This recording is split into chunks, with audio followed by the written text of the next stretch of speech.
Shalom, bien-aimés frères et sœurs. Nous sommes très contents d'être encore au milieu de vous sur ces plateaux de Insta Parole Parlée. Avant de commencer avec ces petits sermons d'aujourd'hui, un mot de prière au Seigneur. Père éternel, Dieu Tout-Puissant, nous disons encore merci pour cet instant avec tes enfants. Laisse que tu le bénisses, Père éternel, Dieu Tout-Puissant. Laisse que, Père éternel, Dieu Tout-Puissant, que les quelques paroles que tu nous as inspirées puissent les bénir, les élever encore dans les lieux célestes en Jésus-Christ. Laisse que, Père éternel, Dieu Tout-Puissant, que ce soit encore une autre pierre sur l'édifice que tu es en train de construire au travers de tes serviteurs.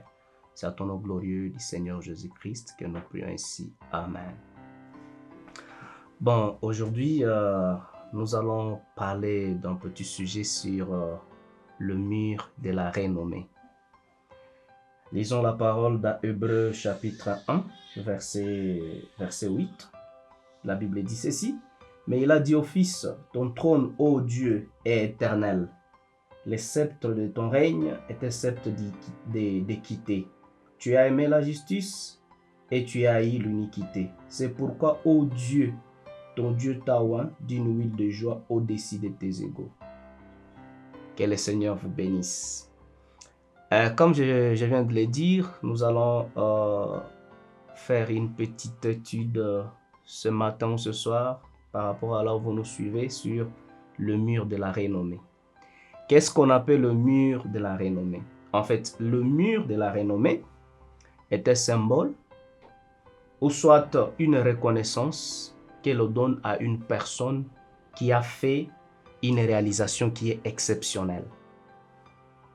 Il faut d'abord que ce soit une personne qui a fait une réalisation qui est exceptionnelle et c'est cette personne là-bas que l'on met sur le mur qu'on appelle le mur de la renommée.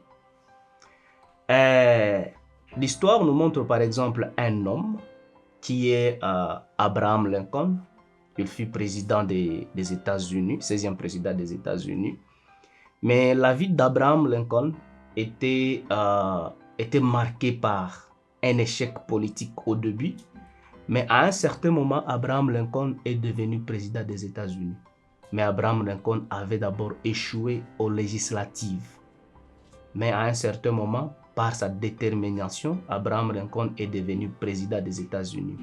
Et Abraham Lincoln a été mis sur le mur de la renommée. Aujourd'hui, aux États-Unis, il y a tout un palais dans lequel il y a une statue d'Abraham Lincoln. Et les touristes y arrivent tout le jour pour venir voir cette emblématique personnalité d'Abraham Lincoln. Voilà pourquoi nous venons de lire ici dans Hébreux chapitre 1, verset 8. Comment est-ce que Dieu lui-même est en train de dire au Fils, Dieu, le Père est en train de dire au Fils, ton trône, ô Dieu, est éternel, et le sceptre de ton règne est un sceptre d'équité. Tu as aimé la justice et tu as haï l'iniquité. C'est pourquoi, ô Dieu, ton Dieu t'a oint d'une huile de joie au-dessus de tes égaux. Lorsque tu es mis sur le mur de la renommée, ça veut dire que tu es élevé au-dessus de tes égaux. Et pour être élevé au-dessus de tes égaux, tu dois aimer la justice et tu dois agir et tu dois haïr l'iniquité. Vous allez vous demander, mais quelle est la justice que le Seigneur a aimée et quelle est l'iniquité qu'il a haïe? Mais remarquez, le Seigneur, ici dans Hébreu est en train de le décrire comme celui qui a créé toutes choses. Ou soit l'apôtre Paul est en train de le décrire comme celui qui a créé toutes choses. Mais imaginez celui qui a créé toutes choses a été mis ou soit a été pendu avec des bandits. Mais à part cela, celui qui a créé toutes choses a été mis nu devant ses créatures.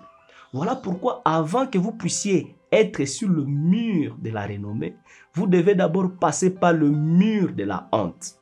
Le Seigneur est passé par le mur de la honte, mais c'était juste un tremplin pour que le Seigneur puisse arriver au trône de gloire qui est le mur de la renommée. Dans la Bible, il y a des personnalités. Par exemple, Joseph. Joseph, c'est une personnalité biblique. Mais remarquez, Joseph a été haï par ses propres frères, vendu par ses propres frères. Imaginez, tes frères te haïssent et ils te vendent. Comment est-ce que cela fait honte? Partout tu peux passer et dire que vraiment tes frères ils t'ont vendu, ça fait tellement honte. Ça n'a pas fini par là. Là où il a été acheté, là où Joseph a été acheté, Joseph, il y a la femme du roi, la reine, qui a dit que Joseph a voulu la violer parce qu'elle a voulu passer, elle a voulu coucher avec Joseph, mais Joseph, comme il craignait la voix de l'Éternel, il a dit je ne peux pas faire ça. Et Joseph et la femme là a fait à ce que Joseph puisse être emprisonné comme un violeur. Joseph est passé d'abord par le mur de la honte avant d'être élevé ou soit avant d'être plaqué sur le mur de la renommée. Ça ne s'arrête pas par là. Joseph est allé sur le mur de la renommée parce que Joseph est devenu le ministre, presque le ministre de l'Égypte. Mais tout cela, c'était juste pour aider encore ce frère, le même frère qui l'ont haï. Il y a également une autre personnalité biblique qui est emblématique, David.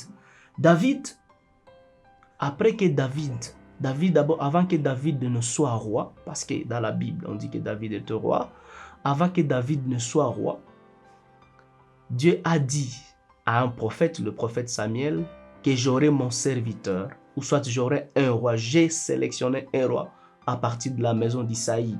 Mais, remarquez, même le prophète Samuel, en regardant les frères de David, il a regardé un frère, il a dit, bon, celui-ci, il mérite d'être roi. Même le père de David ne s'est même pas souvenu que David existait parmi ses enfants. David était oublié par son père. David était oublié par son pasteur qui était Samuel. Maintenant, le choix de Dieu n'était pas sur le frère de David, mais le choix de Dieu était sur David, l'oublié. David était en train de passer par le mur de la honte. Tout le monde l'a oublié, son pasteur l'a oublié, son père l'a oublié. Mais Dieu n'a pas oublié David. David a été tiré de la bergerie et David est passé maintenant par le mur de la renommée. Il est devenu roi d'Israël. Mais le passage que nous venons de lire, parce que ce soit Joseph, que ce soit David, c'était des types du Seigneur Jésus-Christ, parce qu'il est le roi, parce qu'il est celui qui est sur les réels murs de renommée. Parce que lorsqu'on dit le mur de renommée, on dit que le mur de renommée, le dictionnaire dit que le mur de renommée peut être un mur physique, ça peut être un mur virtuel, mais également ça peut être un temple. Alléluia. Regardez, celui qui est parti, ou soit le Seigneur Jésus-Christ, après sa mort, il devait retourner. Il a dit que je reviendrai, je serai avec vous et même en vous. Il n'y a pas un grand temple, ou soit il n'y a pas un grand mur qui peut dépasser les personnes qui se trouvent dans le monde. Pour les autres gens, par exemple David Lincoln, pour le voir, il faut voyager, aller aux États-Unis, aller à Washington, afin que tu entres et que tu voies là où on a plaqué David, là où on a plaqué, Abraham Lincoln. Même s'il est sur le billet de $5. Vous pouvez voir par exemple Abraham Lincoln, quelqu'un qui avait échoué toutes les législatives. Mais aujourd'hui, il est plaqué sur le billet de $5. Il est plaqué sur le billet métallique d'un cent. Mais il y a deux pays là où il n'y a pas la monnaie américaine.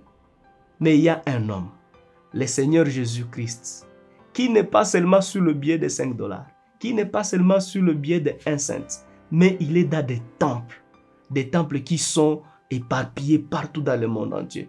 Au nord, au sud, dans tout le continent, le Seigneur Jésus-Christ est sur le mur des renommées. Le plus grand mur des renommées qui est l'homme. Mais remarquez, avant que tu puisses aller sur le mur des renommées, tu dois d'abord passer par le mur de la honte. Tu dois d'abord passer par des épreuves. Et après les épreuves, le Seigneur maintenant va te couronner. Que le Seigneur vous bénisse. C'était seulement un petit message, mais je crois que ce petit message va bénir quelqu'un qui est en train de nous suivre. Peut-être ça peut être le matin, peut-être ça peut être le soir, ça peut être aux États-Unis, ça peut être en Afrique, ça peut être en Europe, ça peut être en Asie. Que le Seigneur vraiment vous bénisse richement.